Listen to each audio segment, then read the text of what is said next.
What if God wasn't waiting for you to get your act together, but just for you to say yes? Today's virtue is charity, namely love, self-giving love. As we'll explore the readings, gospel, psalm, some modern references, and the saints of the day, Martha, Mary, and Lazarus, three of Jesus' friends. As I was growing up, I had issues with my weight, and I was scared to go to the gym. I was afraid of being ridiculed and being made fun of. And a part of this was this fear that I had. And when I got into college, I ended up overcoming this fear and just going anyways. You see, I had this in my mind, is that like I had to get to a certain weight. I had to get to a certain point in my life to be able to go into the gym. But yet, that's not how the gym works. The entire purpose of the gym is to be there for us to work out and become healthy. And part of this is the same message that's being shared with us here today in the readings, Psalm and Gospel.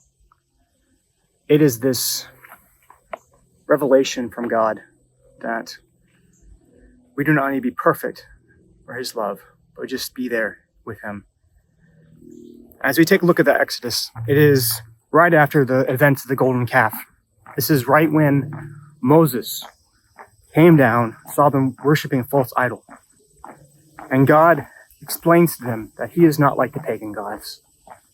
He is a God that is slow to anger and merciful. He will not punish them for 3 generations.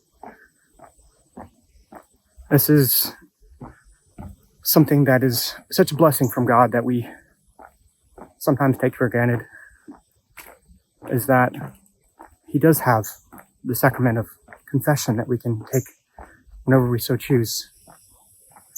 And so look at this. He comes and He talks to Moses. He meets them after their sins. Face to face, He meets Moses. And He still reveals His love and explains to him. And it's this that we can reflect upon, is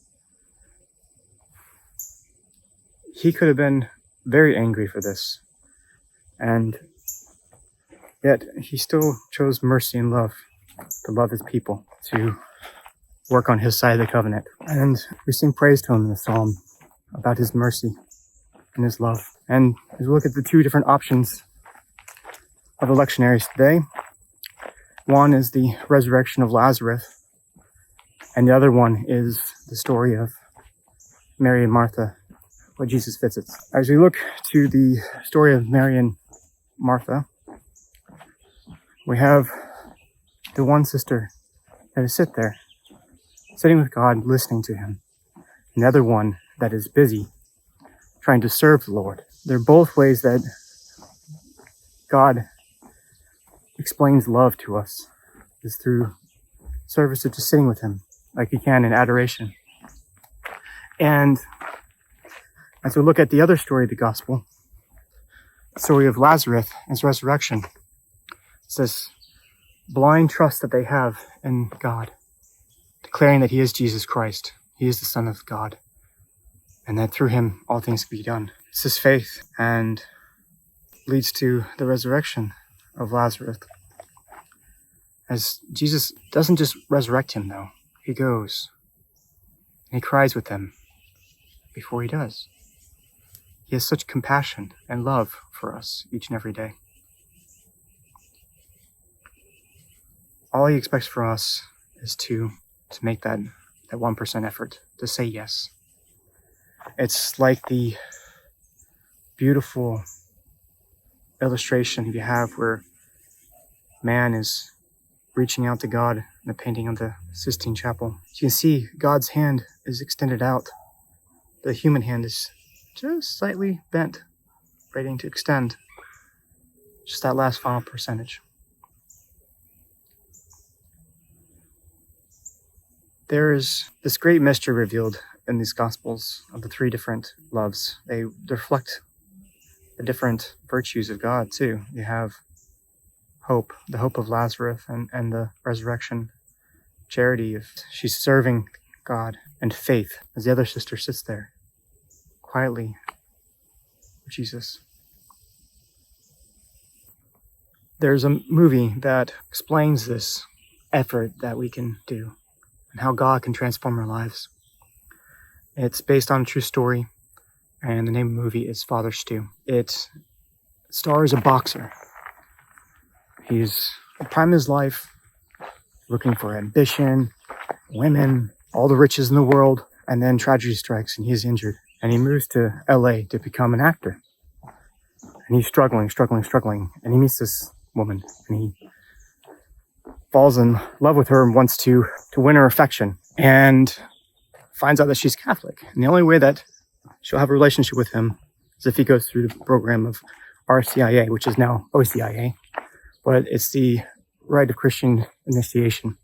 It's where you learn about God and all the church and the sacraments, and you go through and get your baptism and confirmation. And as he's going through this, he has this horrible car accident, and this revelation from God through his pain and through his suffering. He has this calling to become a priest. So he goes from this boxer that is all about the women and money and all the fame to wanting to leave it all behind and become a priest. And his course of becoming a priest, he comes down with this very debilitating illness, mastitis, and it really inhibits his ability to become a priest, but he still pushes through the pain, the suffering. He gives his love. He says yes to Christ each and every day. He pushes through, even when people doubt him. He pushes through. It's a beautiful story of preservation. He does end up succumbing to his disease, but he does so with praise of God on his lips. His life was truly transformed by yes. Just imagine what yes could do for your life. So pray in the name of the Father, Son, and Holy Spirit. Lord, may we have the same virtues as Mary, Martha, and Lazarus in loving you in each of the special ways that they do. May we have the perseverance, Father Stu, in keeping with our faith, even through times of trials and challenges, heartache and loss. And Father, Son, Holy Spirit, God bless. Peace be with you. And see you tomorrow.